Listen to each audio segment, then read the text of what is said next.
We'll have a look at the weather across the country, but first, let's go to Warren Madden for the latest on Hurricane Dennis. Thanks very much, Nick. And we are following the progress of Hurricane Dennis as it continues to move northward just off the coast of the southeastern U.S. There are now hurricane warnings posted along parts of the Carolina coast, and we'll take a look at those in just a minute. Wanted to bring you the latest details now, the latest specifications on Hurricane Dennis, the latest location as of 5 p.m. from the National Hurricane Center. Center of circulation at about 31.5 north, 78.3 west. That is about 195 miles south of Wilmington, North Carolina. Top wind speeds hanging on at about 105 miles an hour. That rates at a strong Category 2 on the Saffir-Simpson scale with a central pressure of 967 millibars. And right now the motion to the north at 13, although the Hurricane Center is saying there is a slight eastward track of that just to the east of north, and that would certainly be some good news if that would continue, but we'll have to wait and watch and see on that. Now, because of the proximity of Dennis to the coast, several evacuation orders are now in effect. Here are the latest we have. In New Hanover County, the barrier island must be evacuated. In Pender County, Topsail Beach, please evacuate. In Hyde County, Ocracoke Island must be evacuated by 8 o'clock tonight, so that's not too far from now. And in Dare County, authorities have ordered the evacuation of Hatteras Island. And as we mentioned just a moment ago, that evacuation is proceeding, and one of the folks that has moved inland now is our own Jim Cantori, who is now in Wilmington, North Carolina. And Jim, you're going to give us an update on the progress of the evacuation there. Yes, Warren, we are here again just across the causeway. We've moved inland about a mile. So we're actually in the city limits, the outer city limits, if you will, of Wilmington in North Carolina. As a matter of fact, I'm standing very, very close to the same spot that I was at during Hurricane Fran back in 1996. Obviously not the same ferocity, at least at this point, but the night is young, and we do expect hurricane-force conditions as we go into tomorrow morning. Well, folks, we left the beach at about 3:30 due to the evacuation. A lot of people made their way off the island. And we spoke with the New Hanover County Emergency Management Information Officer, Mark Boyer, and he said he doesn't expect anything unusual with this evacuation. There is a state of emergency right now, and evacuation started at noon today. Hopefully everybody will be off the beach by 8. So far, evacuations are going pretty smoothly. However, there's a little bit of hesitancy on the part of some residents. They're still uncertain as to where the storm is going to go. So I think they probably want to stay just as long as they can before they really have to get off the islands. And since that, Wrightsville Police have been going, actually Wrightsville Fire Department, I should say, have been going door to door and asking the folks to leave. And it's been a pretty smooth process so far.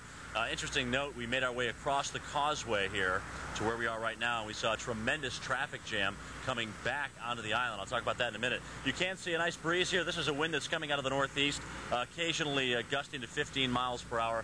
Right now, winds are generally very light, though, right around 8 to 10. So we are about a mile and a half from the beach right now. But I did mention that traffic jam, folks trying to get back on the beach to get any last-minute stuff and bring it off, and that has since calmed down. So everything going very, very smoothly tonight with the evacuation here of the beaches in New Hanover County. Back to you, Warren.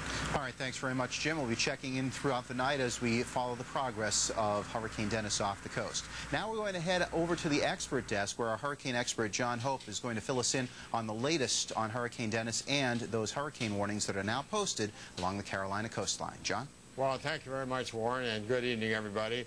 We have a little bit of a different situation than we had earlier in the day, and the main difference is that we do have those hurricane warnings up that Warren just mentioned to you, but also the hurricane is moving faster. On the last advisory at 5 p.m.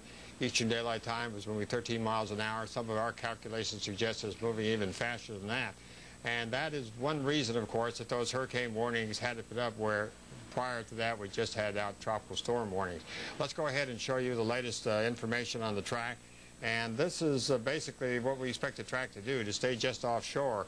However, it's certainly close enough so that in North Carolina anyway, you have to be ready for hurricane force winds. Now, the tropical storm force winds extend down about 175 miles from the center, and the hurricane force winds just about 85. So the hurricane force winds are offshore. Well, I'll tell you, some of these winds here just off Charleston, Edisto Beach, we're getting automated data station there that has gusts up over 60 miles an hour now just in the last hour or two, so we're watching that carefully for you. Now, the hurricane warnings, they were just issued at 5 o'clock, and they do extend from Little River Inlet all the way up to Oregon Inlet in North Carolina. That, of course, includes the Cape Hatteras there. It includes Albemarle Sound as well. hurricane warnings for that area. So that means that now is the time to take whatever action you intend to take, because it must be taken now, because tomorrow morning at the rate this is going, that center is not going to be too far offshore, I'm afraid. And we have out a hurricane watch extending southward from that point down to just north of Savannah, Georgia. And then the tropical storm warnings are on either side of that, from north of Savannah up to Little River Inlet, and from Oregon Inlet up to Chincoteague, Virginia. And that includes, of course, Pamlico Sound as well as and the southern part of, extreme southern part of Chesapeake Bay. Here's the latest satellite picture, and it's getting kind of dark here, and it's been quite a few hours since we've had a reconnaissance flight. But what we're seeing here is this motion, at least as fast as it was, toward the north, not very much toward the east either, maybe just 10 degrees or something east to due north.